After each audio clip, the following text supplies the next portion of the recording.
Hello students, my name is Abhishek Shrivastava. आज हम लोग दो चीज़ें डिस्कस करने जाएंगे। पहला हम लोग concept of synchronous reactance and impedance, और दूसरा हम लोग डिस्कस करेंगे equivalent circuit diagram and equivalent equation and phasor diagram. तो दो चीज़ों में पहला है concept of synchronous reactance and impedance, दूसरा है equivalent circuit diagram of the alternator at the different load condition and the phasor diagram. तो आइए सबसे पहले हम लोग शुरू करते हैं कॉन्सेप्ट ऑफ सिंक्रोनस रिएक्टेंस। तो सिंक्रोनस रिएक्टेंस होता क्या है? तो synchronous reactance synchronous reactance means XS से रिप्रेजेंट करते हैं इसको। और ये एक्चुअली में होता क्या है? Synchronous reactance means synchronous reactance किसी भी अल्टरनेटर के आर्मेचर वाइंडिंग का एक ऐसा पार्ट होता है जो कि आपके लीकेज रिएक्टेंस और आर्मेचर रिएक्शन रिएक्टेंस के एडिशन के बराबर होता है। तो सिंक्रोनस रिएक्टेंस क्या है? किसी भी सिंक्रोनस मशीन या फिर इंडक्शन मशीन में जो लीकेज रिएक्टेंस है, जिसकी वजह से फ्लक्स जो भी फ्लक्स हमारा लीक कर जाता है, वो जिस रिएक्टेंस उसके लिए जो भी रिएक्टेंस हमारा रिस्पॉन्सिबल होता है उसे लीकेज रिएक्टेंस बोलते हैं। और जो भी रिएक्टेंस हमारे आर्मेचर रिएक्शन के लिए रिस्पॉन्सिबल होता है, वो रिएक्टेंस, दोनों रिएक्टेंस का अगर एडिशन कर देंगे तो हमें सिंक्रोनस रिएक्टेंस मिल जाएगा। अगर हम लोग यहाँ पर इम्पीडेंस की बात करें तो इम्पीडेंस के केस में एक रजिस्टिव लीकेज रिएक्टेंस के साथ एक रजिस्टेंस भी ऐड होता है। तो अगर हम लोग इम्पीडेंस की बात करें तो ZS is equal to RA plus JXS, ये हमारा होता है सिंक्रोनस इम्पीडेंस। अगर हम लोग सिंक्रोनस रिएक्टेंस में आर्मेचर रेजिस्टेंस को भी अगर ऐड कर दें तो हमारा क्या बन जाएगा? Synchronous impedance. तो यहाँ से आपको एक चीज़ ये समझ में आ गई होगी कि सिंक्रोनस रिएक्टेंस क्या होता है और सिंक्रोनस इम्पीडेंस क्या होता है। मैग्नीट्यूड की अगर हम बात करें कि मैग्नीट्यूड क्या है, तो ZS is equal to mod ZS is equal to under root RA square plus XS square. अगर हम लोग इसकी यूनिट की बात करें तो ओम पर फेज, इसको भी ओम पर फेज से ही रिप्रेजेंट किया जाएगा, ठीक है। और यहाँ पर इसको भी ओम पर फेज से रिप्रेजेंट किया जाएगा। अब बात करते हैं इक्विवेलेंट सर्किट डायग्राम की। तो इक्विवेलेंट सर्किट डायग्राम क्या है? इक्विवेलेंट सर्किट डायग्राम में बेसिकली हम इतना समझेंगे, ये पहला पॉइंट हो गया आपका। दूसरे पॉइंट में इक्विवेलेंट सर्किट डायग्राम में हम लोग सिर्फ इतना ही समझेंगे कि इसका सर्किट डायग्राम कैसा बनेगा जिससे हम लोग फेजर डायग्राम इजीली ड्रा कर सकते हैं। तो इक्विवेलेंट सर्किट डायग्राम,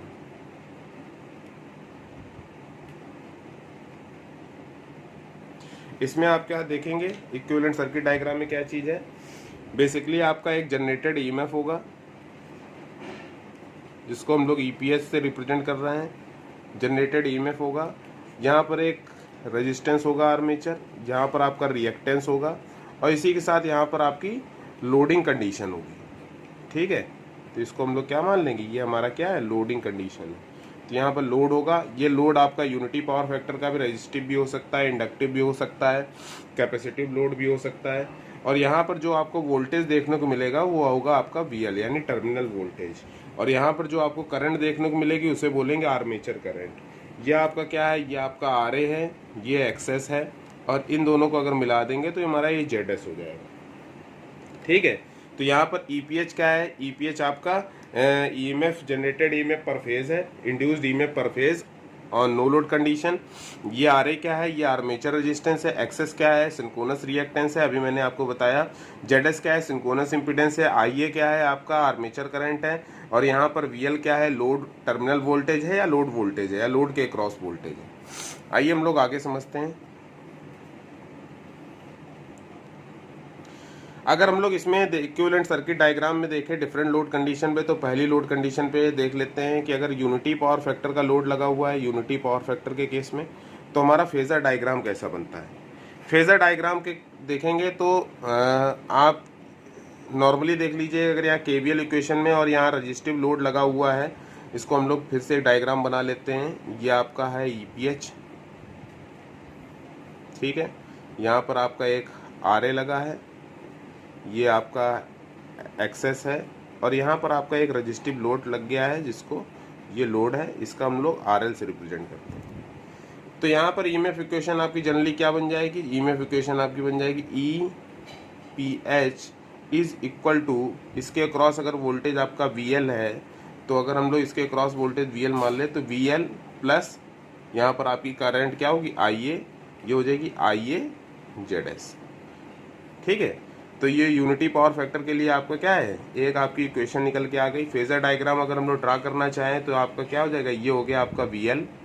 ठीक, इसी फेज में आपकी करंट IA है, तो इसी के साथ आपका क्या बन जाएगा IARA। इसी के जस्ट 90 डिग्री पर आपका क्या आ जाएगा IAXS, और यहाँ पर आपका EMF आ जाएगा क्या EPH। ठीक, इनके बीच में एंगल होगा डेल, इसको बोलते हैं लोड एंगल। ठीक, अब हम लोग आते हैं दूसरी कंडीशन पर, लैगिंग पावर फैक्टर कंडीशन पर। तो लैगिंग पावर फैक्टर कंडीशन पर भी देख लेते हैं क्या है लैगिंग पावर फैक्टर कंडीशन पर। तो यहाँ पर आपका आ गया लैगिंग पावर फैक्टर, दूसरा केस है लैगिंग पावर फैक्टर। अब हमारा जो लोड लगा हुआ है वो इंडक्टिव लोड लगा हुआ है, तो लैगिंग पावर फैक्टर का केस ले लेते हैं। यहाँ पर एक हम लोग डायग्राम बना लेते हैं, सर्किट डायग्राम। ये EPH है, यहाँ पर आपका क्या लगा हुआ है, एक रेजिस्टेंस लगा हुआ है, आर्मेचर रेजिस्टेंस है, आर्मेचर रिएक्टेंस है, इसको RA से रिप्रेजेंट करेंगे, इसको एक्सेस से रिप्रेजेंट करेंगे। यहाँ पर आपका एक इंडक्टिव लोड लगा हुआ है, इस इंडक्टिव लोड को हम लोग मान लीजिए XL से रिप्रेजेंट। XL क्या है कि एक इंडक्टिव लोड है, आप JXL कर सकते हैं, वैसे लीकेज रिएक्टेंस नहीं है। मैं लीकेज रिएक्टेंस XL यहाँ पर लीकेज रिएक्टेंस को शो नहीं कर रहा है, यहाँ पर ये इम्पिडेंस को शो कर रहा है। यहाँ पर आपका वोल्टेज जो है इसके क्रॉस V वोल्टेज है। ठीक है, ये आपका IA है। अब यहाँ पर क्या आ जाएगा, आपका जब फेजर डायग्राम ड्रा करेंगे तो सबसे पहले आपने करंट एक ड्रा कर ली IA, ये IA करंट है। लैगिंग लोड लगा हुआ है तो ये करंट क्या करेगी, वोल्टेज से लैग करेगी। तो आप यहाँ पर एक वोल्टेज बना लीजिए, ये आपका वोल्टेज है V। ठीक है, अब ये करंट लैग कर रही है, तो इसी केस में इसी के जस्ट पैरेलल में आपके यहाँ पर भी करंट होगी, ये होगा आपका क्या IARA। इसी के जस्ट 90 डिग्री पे अगर हम लोग देख लेते हैं तो ये आपका हो जाएगा IAXS। इसको J लगा सकते हैं आप, यहाँ पर J से रिप्रेजेंट कर सकते हैं क्योंकि आपका J है, तो JXS से रिप्रेजेंट कर लीजिए। और ये जो आपका आएगा ये क्या है आपका EPH। तो ये जो आपका आ रहा है ये आपका पावर फैक्टर एंगल है, ये आपका लोड एंगल है, और इन दोनों को अगर ऐड कर देते हैं तो ये आपका साई आ जाता है। Psi is equal to lagging power factor में क्या आ जाएगा, फाई प्लस डेल। ठीक, तो इसको आप याद रखिएगा, load angle plus power factor angle दोनों टोटल करके हम लोग साई एंगल निकाल लेते हैं, और ये आपका बन गया। अगर हम लोग इससे इसको मिला देंगे तो ये आपका क्या आ जाएगा IAZS। ठीक, इक्वेशन लिखना चाहें तो इक्वेशन हमारी क्या लिखेगी, यहाँ पर इक्वेशन बनाएंगे EPH का स्क्वायर कर देते हैं। ठीक है, यहाँ पर V दिया गया है, ये तो इसके जस्ट पैरेलल में ही है, तो ये अगर नीचे भी आ जाएगा तो कोई दिक्कत नहीं है। V दिया गया है, यहाँ पर आपका एंगल क्या है फाई है, तो यहाँ पर आपका आ जाएगा V cos फाई, इसके बराबर आ गया, ये नीचे आ गया V cos फाई आ गया, इसके आगे आ जाएगा तो प्लस IARA स्क्वायर। अगला क्या है, V को ऊपर ले जाएंगे 90 डिग्री पर, तो ये आ जाएगा V sin फाई, और इसके बाद ये आ जाएगा IAXS। ठीक, ये हो गया स्क्वायर। तो यहाँ पर आपका formula EPH is equal to √V cos phi plus IARA का square plus V sin phi IAXS का होल स्क्वायर। तो ये आपके लैगिंग पावर फैक्टर के लिए EMF इक्वेशन निकल के आ गई। आप यहाँ पर दो कॉन्सेप्ट जो है हम लोग ने इंटरमीडिएट में पढ़ा हुआ है, फर्स्ट ईयर इंटर में पढ़ा हुआ था कि आप यहाँ पर हॉरिजॉन्टल कंपोनेंट निकाल लीजिए, वर्टिकल कंपोनेंट निकाल लीजिए, और इस तरीके से लिख दीजिए, आपकी EMF इक्वेशन आ जाएगी। ठीक है, इसमें बाकी बहुत रॉकेट साइंस नहीं लगा हुआ है, आप बेसिकली इंटरमीडिएट की आप कुछ नॉलेज को यूज़ कर लीजिए। Lagging power horizontal component and vertical component, दो कंपोनेंट को यूज़ किया गया है। अब हम लोग तीसरा कॉन्सेप्ट लेके चलते हैं, लीडिंग पावर फैक्टर का केस। लीडिंग पावर फैक्टर के केस में आप क्या देखेंगे, लीडिंग पावर फैक्टर। इसमें हम लोग इक्विवेलेंट सर्किट डायग्राम बना लेंगे। तो एज इट इज आपका सर्किट डायग्राम कैसा बनेगा, इसी तरीके का सर्किट डायग्राम बनेगा, बस यहाँ पर क्या आ जाएगा, कैपेसिटर आ जाएगा। क्या आ जाएगा, यहाँ पर कैपेसिटर आ जाएगा। तो अगर आप चाहे तो मैं बना देता हूँ। यहाँ पर आपका क्या है, ये लगा हुआ है, ये आपका क्या हो गया, EPH हो गया। यहाँ पर आपका रजिस्टेंस लगा हुआ है, यहाँ पर आपका क्या है, सिंक्रोनस रिएक्टेंस है, इसे RA से रिप्रेजेंट किया गया, इसे एक्सेस से रिप्रेजेंट किया गया, इसको J कर लेते हैं। यहाँ पर आपका एक कैपेसिटिव लोड लगा हुआ है। मैं लोड जरूर जानबूझ के दिखा रहा हूँ ताकि आपको पता चले कि किस लोड कंडीशन पे। यहाँ पर क्योंकि हमने लोड को कंसीडर में, लोड को हम लोगों ने V से ही रिप्रेजेंट किया हुआ है, तो KVL इक्वेशन में इस V को कंसीडर कर लेते हैं, इस लोड की जगह पे इसके पैरामीटर को कंसीडर नहीं करते हैं। अगर हम लोग आगे इसका फेजर डायग्राम बनाए तो आप देख रहे हैं कि आपने क्या किया है, एक आपने I बना लिया है, यहाँ पर ये हो गया आपका I। ठीक, अब इस केस में क्या है, कैपेसिटिव लोड है, तो कैपेसिटिव लोड में करंट क्या होगी, वोल्टेज से लीड करेगी, यानी वोल्टेज करंट से लैग करेगा। तो यहाँ पर हमने क्या कर लिया, यहाँ पर आपका वोल्टेज कर लिया। वोल्टेज जो है ये इसके बीच का जो एंगल है ये फाई है। फाई एंगल होने की वजह से तो लैगिंग पावर फैक्टर में आपने यहाँ पर IA ले लिया, उससे आपने लैग कर दिया वोल्टेज को एक तरीके से। अगर आप इसको इस तरीके से देखेंगे तो वोल्टेज से करंट क्या कर रही है, लीड कर रही है। तो कैपेसिटिव लोड कंडीशन में करंट जो है लीड कर रही है। अब इसके आगे हम लोग देखेंगे कि इसी V से जुड़ा हुआ है, ये इस केस में आ रहा है। तो यहाँ पर आप क्या है, इसके जस्ट यहाँ पर आपके आ जाएगा, इसके जस्ट पैरेलल में आपका क्या आ जाएगा, IA RA। और यहाँ पर इसके 90 डिग्री पे अगर हम लोग ले लेंगे तो यहाँ पर इस तरीके से 90 डिग्री पे अगर मान लीजिए ये है, तो यहाँ 90 डिग्री पे क्या आ जाएगा, IA एक्सेस। ठीक है, तो आप इतना बड़ा एक्सेस IA एक्सेस का नहीं ना लेना चाहें तो कोई दिक्कत नहीं है, आप यहाँ तक का एक्सेस ले लीजिए। बहुत ज़्यादा अगर एक्सेस की वैल्यू हो जाएगी तो भी दिक्कत है, आर्मेचर रिएक्शन की कंडीशन ज़्यादा हो जाएगी और मशीन ठीक से काम नहीं करेगी। आप इसको जोड़ दीजिए यहाँ तक। यह आपका क्या है, ये EPH हो गया। ठीक, ये लैगिंग पावर फैक्टर के लिए कंडीशन हो गई। अगर हम लोग यहाँ पर वोल्टेज के इक्वेशंस को कैलकुलेट करना चाहिए, EMF इक्वेशन को कैलकुलेट करना चाहिए, तो कैसे कैलकुलेट करेंगे। इन दोनों के बीच का एंगल क्या है, ये डेल है, और ये टोटल एंगल क्या है, ये आपका साई है। तो आप यहाँ पर देखेंगे तो यहाँ पर आपका क्या है, टोटल एंगल साई है। ये एंगल क्या है, ये जो एंगल है ये आपका फाई है, और साई जो एंगल आपका आ रहा है ये आपका एंगल किनके किनके बीच में आ रहा है, सॉरी मैं आपको बता दूँ, ये होगा, ये है साई। ये एंगल जो है आपका केवल साई है, ये एंगल साई नहीं है। ठीक है, तो यहाँ पर आपका आ जाएगा एक तरीके से इक्वेशन देखें तो phi is equal to del plus Sai.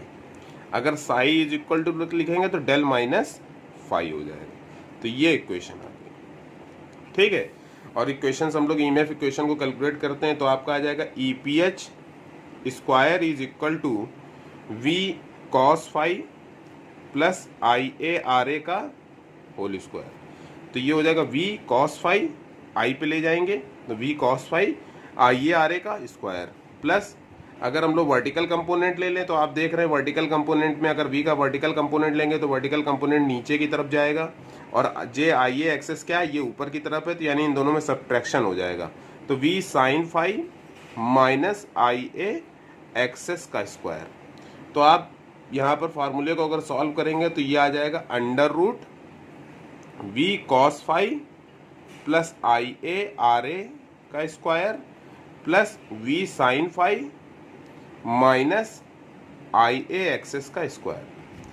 तो आपने देखा कि जो इक्वेशन आपकी लैगिंग पावर फैक्टर के लिए आ रही थी उसमें आपका प्लस IA एक्सेस का स्क्वायर था, और जो लीडिंग पावर फैक्टर के लिए आ रही थी वो माइनस IA एक्सेस का स्क्वायर होगा। फेजर डायग्राम बहुत ही आसान है, आप एक बार अपनी तरफ से ट्राई करेंगे तो आपको पूरी तरीके से समझ में आ जाएगा। और अगर इस पर न्यूमेरिकल सॉल्व करना चाहेंगे तो न्यूमेरिकल भी सॉल्व हो जाएगा। नेक्स्ट लेक्चर में हम लोग इस पर न्यूमेरिकल सॉल्व करेंगे। मुझे आशा है कि आपको सारी चीज़ें बहुत ही अच्छे से समझ में आई होंगी, और अगर आपको कोई भी डाउट आ रहा हो, कोई भी डाउट समझ में आ रहा हो तो आप कमेंट बॉक्स में कमेंट कीजिए, मैं आपका तुरंत आपको रिप्लाई करूँगा, बहुत ही जल्द से जल्द रिप्लाई करने का प्रयास करूँगा, कोशिश भी करूँगा, रिप्लाई करूँगा और आपके डाउट को क्लियर करूँगा। ठीक है, तो आज आपको क्या चीज़ें समझ में आई, आपको दो चीज़ें समझ में आएंगी, concept of synchronous reactance and impedance, दूसरा आपको समझ में आया होगा equivalent circuit diagram and the phasor diagram of the alternator. ठीक है, ओके, थैंक यू। आप इस अगर आपको ये वीडियो अच्छा लगा हो तो आप चैनल को वीडियो को लाइक कर दीजिए, चैनल को सब्सक्राइब कर दीजिए, और इस वीडियो को अपने फ्रेंड्स को शेयर भी कर सकते हैं जो भी प्रिपरेशन कर रहे हो या इस चीज़ को समझ रहे हो। Thank you so much.